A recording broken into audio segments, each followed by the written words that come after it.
Hello children, welcome to AIMS India's online classes. This is biology session. You are watching chemical coordination in animals part 3. So in this video especially we are going to study about pituitary gland and its importance. Okay, see here this image showing how pituitary gland influence the other tissues, organs, glands. Okay, so this pituitary gland is a small pea-shaped 1.5 grams gland hanging from the base of the brain. Okay, so it forms a link between nervous system and the endocrine system. Okay, it influences almost all the endocrine glands of the body, so it is also referred to as master gland. Okay, so posterior pituitary actually an outgrowth of the hypothalamus. It is an outgrowth of hypothalamus. A pituitary gland in human consists of 3 lobes actually, that is the anterior lobe and posterior lobe and intermediate lobe and posterior lobe. Okay, which secretes different types of hormones. See here the anterior lobe, it is influencing the skin. Melanocyte stimulating hormone is the hormone produced by anterior lobe of pituitary which influence the skin. It influences the adrenal secretion, adrenocorticotropic hormone. It influences the thyroid gland, thyroid stimulating hormone produced by anterior pituitary. And it influences the bones and muscles. Okay, and it also influences the gonads, the follicle stimulating hormone, the gonadotropic hormones, that is LHS and SHH. Okay, LH means luteinizing hormone and FSH means follicle stimulating hormone. These two influence the testis and ovary. The posterior pituitary influencing the kidney, antidiuretic hormone vasopressin. Okay, and the posterior pituitary is oxytocin and prolactin influence the secretion of milk, lactation. Okay, so like that pituitary gland plays a very important role in the endocrine system. Okay, it has got the top place in the endocrine system. So let us study more about this endocrine gland, pituitary. Are you ready children? Let us proceed. The chemical coordination in animals about pituitary gland. The pituitary gland is located in a bony cavity called sella turcica and is attached to the hypothalamus by a stalk, pineal stalk that is called. Okay, it is anatomically divided into two parts, that is adenohypophysis and neurohypophysis. The adenohypophysis consists of 2 portions, pars distalis and pars intermedia. So you can see the diagram here. The adenohypophysis means anterior pituitary. It's consisting of 2 parts, that is pars distalis. It is also called anterior pituitary. Okay, pars distalis and pars intermedia. These 2 are the parts of adenohypophysis. The pars distalis region of pituitary, commonly called as anterior pituitary, it produces different hormones, that is growth hormone, prolactin, thyroid stimulating hormone, adrenocorticotropic hormone and luteinizing hormone and follicle stimulating hormone.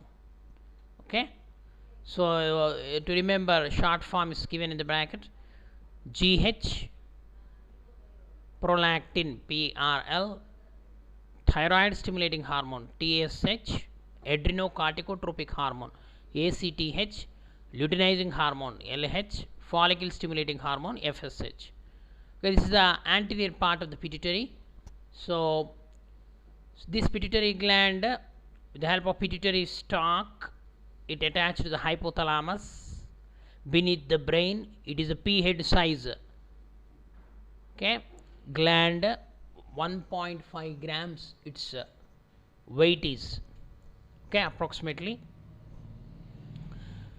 Now the anterior lobe of pituitary, 6 hormones are produced, that is somatotropic hormone or growth hormone, thyroid stimulating hormone, adrenocorticotropic hormone, and what are the other hormones? Follicle stimulating hormone and luteinizing hormone and prolactin. These are the 6 hormones produced by anterior pituitary. Next, come to the pars intermedia. The pars intermedia is it secretes only one hormone, that is melanocyte stimulating hormone. Melanocyte stimulating hormone, MSH. Okay.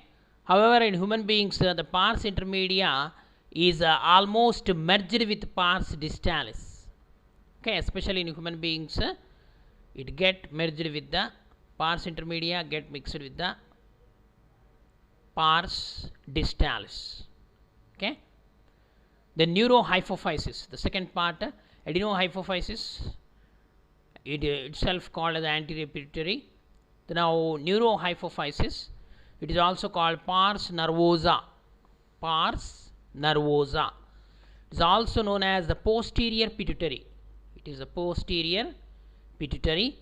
It stores and releases 2 important hormones called oxytocin and vasopressin. Okay, in the beginning itself we have seen the posterior pituitary influence the kidney and the lactation, the breast. Okay, so oxytocin and vasopressin are the 2 main hormones produced by, secreted by posterior pituitary. Okay, so which are actually synthesized by the hypothalamus. Okay, this is the hypothalamus. That's why what we have discussed, the posterior pituitary is a kind of extension of hypothalamus. Okay, so they are actually synthesized by the hypothalamus and are transported axonally to the neurohypophysis.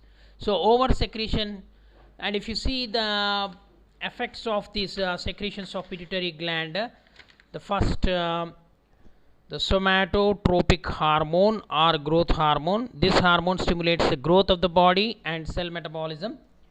Then this over secretion of growth hormone, if you see, this growth hormone influence the growth. It stimulates over secretion of growth hormone stimulates abnormal growth of the body, leading to gigantism. Gigantism means overgrowth, and hyposecretion or low secretion of growth hormone results in the stunted growth, dwarfism it is called. Gigantism and dwarfism are the 2 abnormalities. If in the adolescence age, if the growth hormone is secreted more, then the people grow very tall, more than 6 feet. Okay, so that is the influence of growth hormone. And the next, prolactin. The prolactin it regulates the growth of mammary glands and the formation of milk in the, okay, after childbirth in the women. Next, thyroid stimulating hormone. thyroid stimulating hormone is secreted by the anterior pituitary. Okay, it stimulates the thyroid to produce thyroxine hormone. Its secretion is controlled by thyrotropin releasing factor. Okay, the secretion of thyroid hormones from the thyroid gland is under the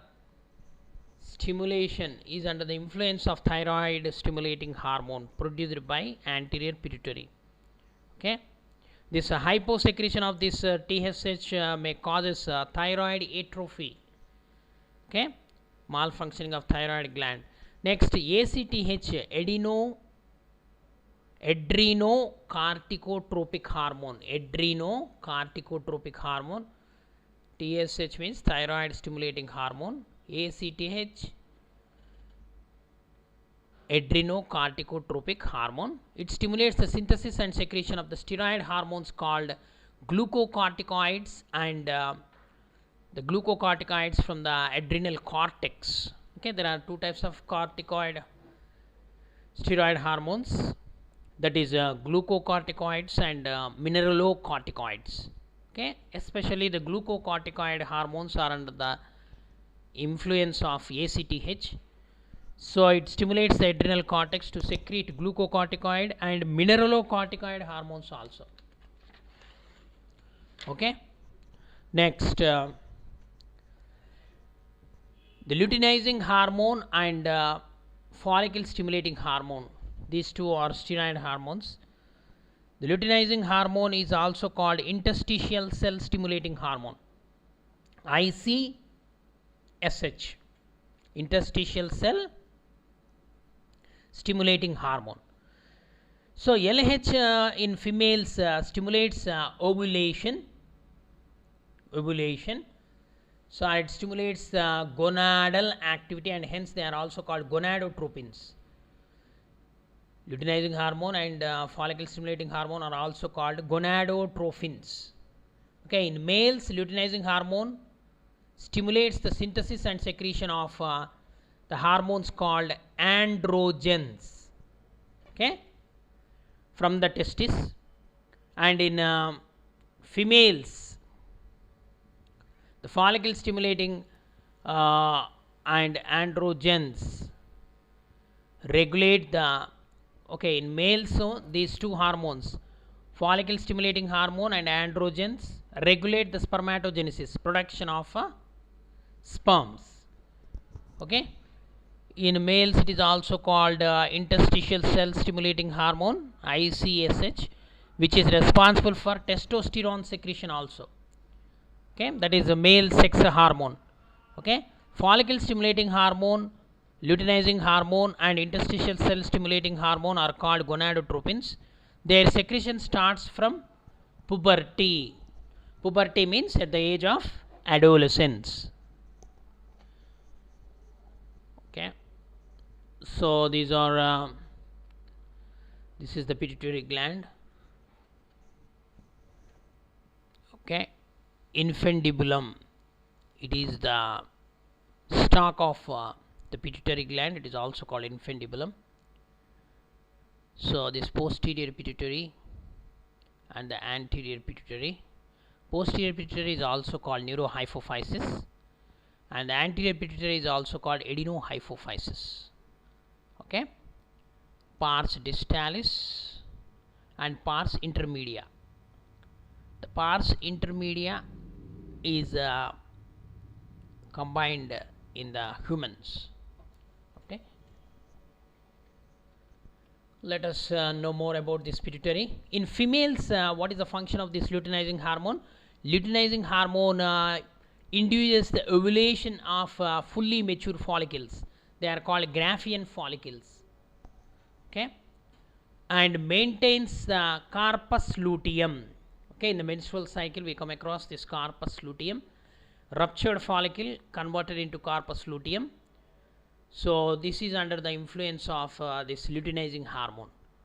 Okay, the corpus luteum once formed from the remnants of Graafian follicles after ovulation. So the follicle stimulating hormone stimulates the growth and development of ovarian follicles in females. Okay, Next, MSH, melanocytic stimulating hormone. It acts on the melanocytes, melanin containing cells, and regulates the pigmentation of the skin. The next, oxytocin. So this oxytocin hormone, it causes the contraction of the uterus during the, this hormone is secreted in the females only. Oxytocin acts on the smooth muscles of our body and stimulates their contraction. In females especially, it is useful during the childbirth. Okay, and secretion of milk in females, okay, also influenced by this oxytocin. That's why this oxytocin is also called as birth hormone or milk secreting hormone due to this role. Okay, next,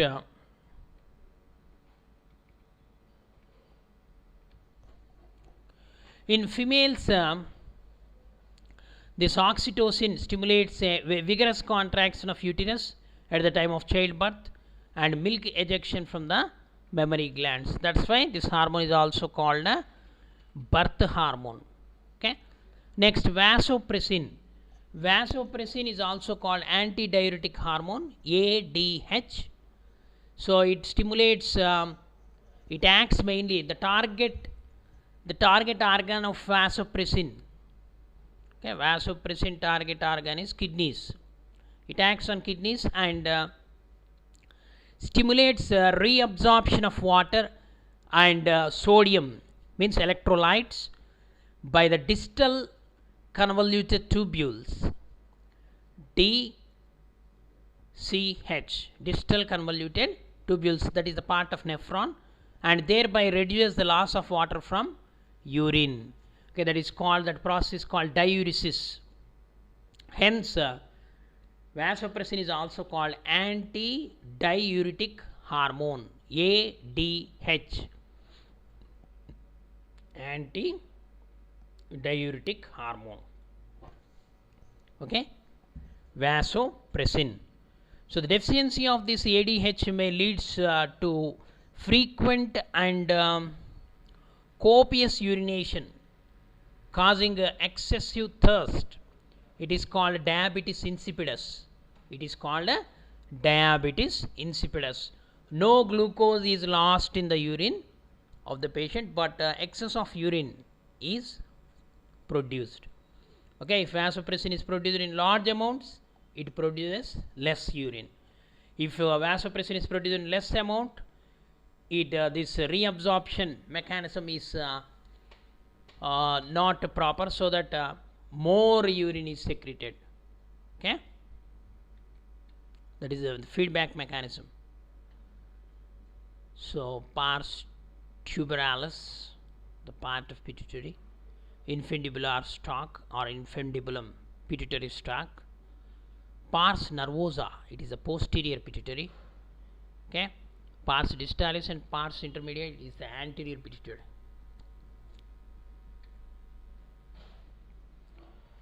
Next, the various glands present in our body secretes hormones which are essential for the growth, development and reproduction. So before going to this, the disorders of pituitary, once let us recall. The pituitary gland produces the thyroid stimulating hormone, which stimulates the thyroid gland to produce thyroxine. The thyroid stimulating hormone is controlled by releasing factor known as thyroid stimulating hormone releasing factor, TSH-RF, or thyrotropin releasing factor, produced by the hypothalamus. Okay, actually the pituitary gland is called the master gland. Why? Because as it controls a number of hormones which control other endocrine glands, but it itself is under the ultimate control of the hypothalamus, which on receiving the messages from the brain produces releasing factors or neurosecretions. But there are no clear evidences that the hypothalamus is the master gland. But pituitary gland, as it is influencing the other endocrine glands and other functions, so it is considered as master gland. So disorders in the pituitary activity, hyposecretion of pituitary gland causes dwarfism. Dwarfism means stunted growth. The hyposecretion of growth hormone in childhood leads to slower growth of bones and other body organs.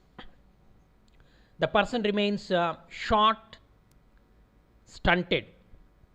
So it is called dwarfism or pituitary nanism or Medsget's. Okay. Diabetes insipidus is another disease due to hyposecretion of ADH or vasopressin.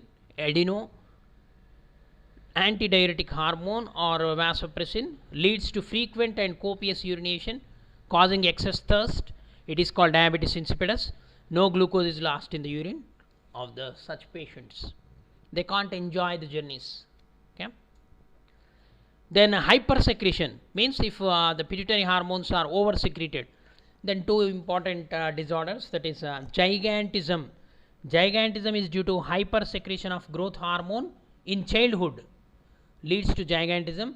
These gigants have abnormal height and long bones. And in adults, acromegaly. Acromegaly means hypersecretion of growth hormone after adolescence causes acromegaly, which results in abnormal long bones of lower jaw and limbs, but the body does not attain a giant structure. Only the lower jaw will be protruded, just like gorilla like face. Okay. So this is the pituitary disorders. So various glands are present in our body which secretes hormones which are essential for growth, development and reproduction. So different hormones have different effects on the shape of the body, and the hormones help in body growth, development, metabolism, sexual function, that is reproduction.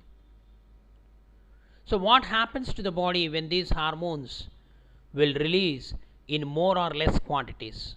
Okay, it will lead to several disorders, like the thyroid hormones of thyroid gland basically releases two hormones, that is triiodothyroxine and thyroxine, T4, T3 and T4, which helps in controlling the metabolism of our body. And further, these hormones regulates weight, determines energy levels, internal body temperature, skin, hair, etc. Okay. So that is called the feedback mechanism. Let us briefly discuss this feedback mechanism. What is feedback mechanism? So increase in the blood, for example, increase in the blood glucose levels on eating a carbohydrate rich meal. It stimulates the pancreas to secrete insulin. Okay. What happens?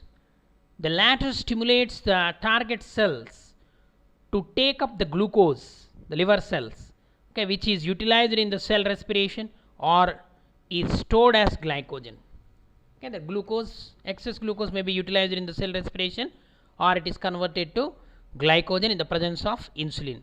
So this lowers the blood glucose level to normal. So with the fall in blood glucose level, insulin secretion decreases. So this is called feedback. So this checks the further fall of blood glucose level. In this manner, the insulin maintains the blood glucose. Okay. So what do you call feedback control of hormones helps in homeostasis. Homeostasis means balance, equilibrium. Okay. The feedback control is mostly negative and rarely positive. In a negative feedback control, the synthesis of hormone slows or halts when its level in the blood rises above normal. Whereas in a positive feedback control, an accumulating hormone increases its own production.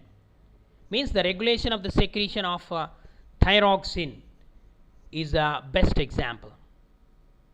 Okay, the feedback mechanism. So carbohydrate rich materials, when we eat, glucose level rises in the blood, then the pancreas beta cells secrete the insulin, and insulin stimulates the cells to take off glucose. Then the glucose level falls in the blood. Whereas when the glucose level is very low in the blood, then what happens? The alpha cells of the pancreas secretes glucagon hormone, which converts the glycogen into glucose and increase the blood sugar level. So like that, it is the negative feedback control and the positive feedback control. Positive feedback control means which one? Secretion of glucagon. Okay. So not only in the animals, children, in insects also there are some hormones are produced. These hormones play very important role. They are called pheromones. Pheromones are the chemical substances secreted by organisms.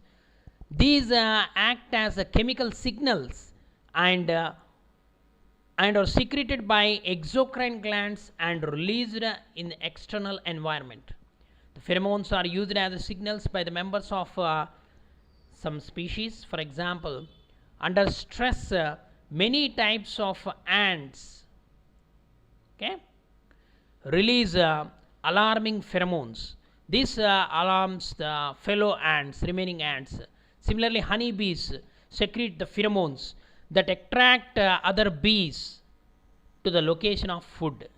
Okay, so we may get it out how these honeybees communicate each other with the help of these special secretions, pheromones. So another example is the worker bees, who lick the pheromone produced by the mandibular glands of the queen bee, so which she spreads over her body.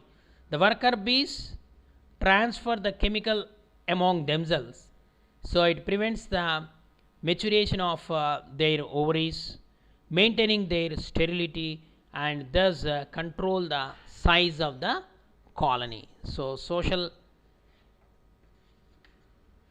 behavior is there in the insects due to these pheromones.